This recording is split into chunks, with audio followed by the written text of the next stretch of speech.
Hey guys, in today's video I'm going to show you how you can edit like a pro using Snapseed. Let's go. Alright, so I set the camera up there because the lighting is somewhat better. Okay, so first what you're going to Can't talk. So first what you're going to want to do is open up Snapseed. In this case I'm going to use a really good edit because I shot this photo in RAW, underexposed, and the after photo looks amazing. So I'm just gonna do that. So this is the photo, super dark, super underexposed, but I did that so I could get the highlights, right? Because it's easier to bring back shadows than highlights. You know what I mean? Yeah, okay, so first what you're gonna wanna do is hit tools, go on tune image. Since this is super dark, I'm gonna up the brightness by like 30, up the ambience by like 45. You can hold down on the image to see the before photo. Super convenient, or you can hit this icon up there in the top right corner. That's good. I'm gonna go on shadows and increase that by like, okay, so you want to be careful with shadows because if you increase the shadows too much, or even the brightness or any of these things, you can get grainy really quick. I'm gonna increase the shadows by like 25. Okay, that looks good. And then hit this check mark. Now we're gonna go on to curves on the top row. And then as you can see, there's a bunch of different options. You can keep it neutral, you can do soft contrast, hard contrast, brighten, darken, faded, and then there's a bunch of these which play around with like different tints and stuff. In this case I'm going to do brighten because obviously I need to brighten the photo. If you hit this eyeball icon, you can get rid of the grid to have a better look at the photo. This is a little too bright, so I'm going to decrease the brightness a little bit. Decrease this part so I bring back some of the highlights, and then that looks a little better. I'm constantly just zooming in onto the dark portion just to make sure it's not grainy because I don't want it to be grainy. And then you want to hit this on the left of the eyeball, there's this paint icon, paint thing, whatever you call it. I'm gonna go on luminance. I usually do RGB first and then luminance, and then if there's usually like some sort of like yellowish tint on the photo, then I would go on red, green, or blue accordingly, and I'd like just decrease it a little bit, just to like, you know, adjust the white balance and stuff. So on luminance, I just like, half the time I don't know what I'm doing, but like usually that leads to good results. So I'm just gonna continue not knowing what I'm doing. I like that contrast. Oof, that looks good. Scrumptious. This is gonna be so cringy. Hit the check mark, go back on tools, and then I'm gonna go on to white balance, and then here you can adjust the temperature or the tint. I think the temperature is fine. I'll increase it by like 1 just because it's slightly cool, because okay, I'll just stop. And if you swipe up, you can go and adjust the tint. I'm gonna leave it how it is because I think it's fine. I don't want to make it green. I think it's really good actually. Stop. No. There. Perfect. You can also hit this eye drop icon and then just go on a part of the image and then it'll like adjust the tint for you. Oh god, it automatically adjusts the temperature as well. Okay, I take it back. I don't want to adjust this. Temperature +1. Okay, very subtle. Go back on tools. The before had more contrast in this window area and it became a little faded. So I'm going to go into tools, hit this selective tool. I'm going to zoom in a bit right in the middle of the thing, and then if you hold on to this, okay, it went away, you can like drag it along, and as you can see the ring, it changes colors according to where you do it. So I want to go on this green stuff because that's the thing that I lost the contrast. Actually no, this gray stuff, the beams right there. There we go.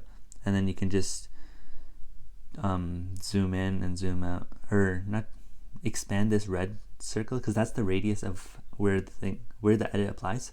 So I want to make sure it only like applies to this window area, and swipe up to contrast and then increase that by like 30.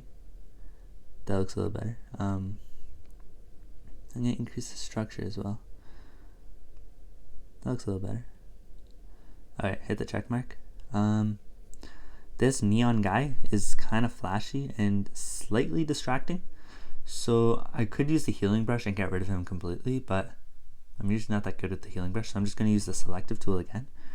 Zoom in on this guy tap the thing and then just tap it again. Make sure it's like neon, like that. I'm gonna find the brightest neon on his thing. I think that's good. Close in a little bit. Go on saturation and decrease that by like 20. That looks good. Also, I'm gonna decrease the brightness by like 18 or so. That looks a little better. Yeah, now he's not super flashy. Okay, that's looking good so far. As you can see, the before and after is looking pretty damn good right now. Look at that. Oof, so good. Now what I want to do, I'm low-key improvising right now, so yeah, this isn't scripted. I'm gonna go in HDRscape, third row to the right, and there's a bunch of different options. There's nature, people, fine, and strong. These are intense filters. They bring out a lot of detail and like mostly focus on the shadow areas.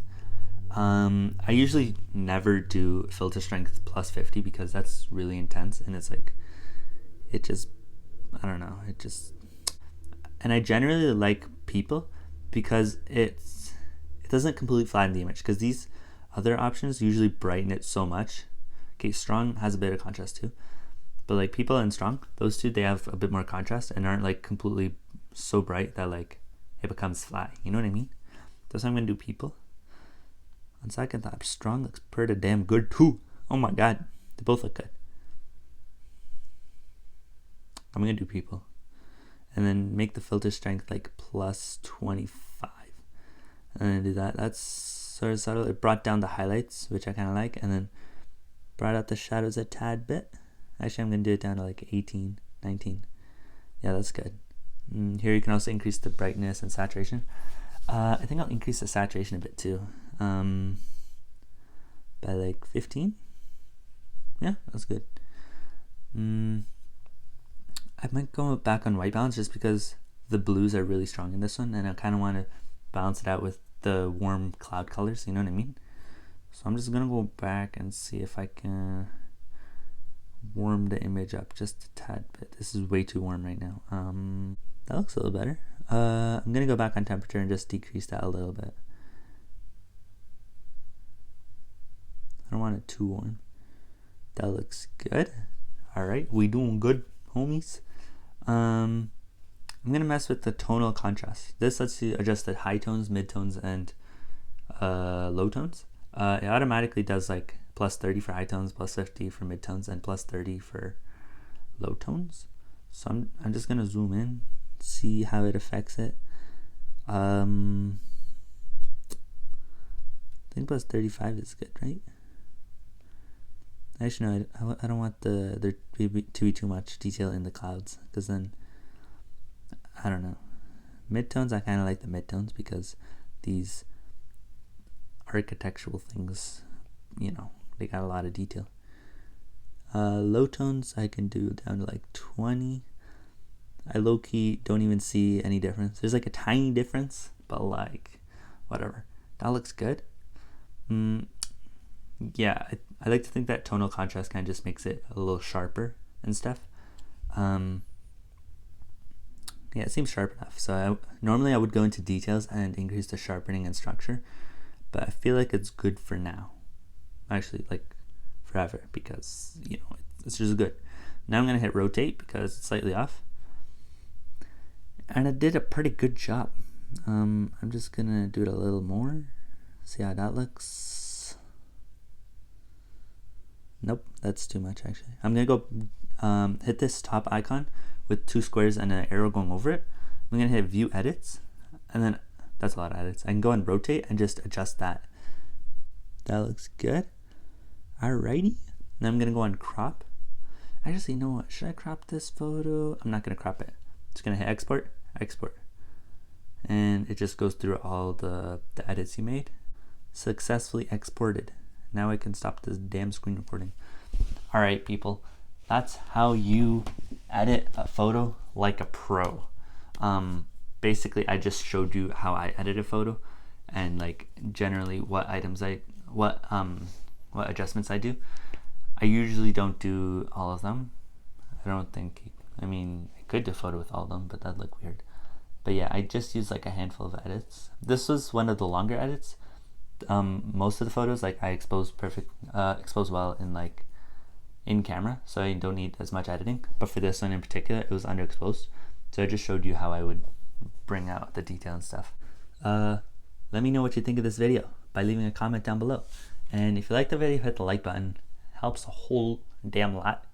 Subscribe if you're not already. And I'll catch you in the next one. See ya.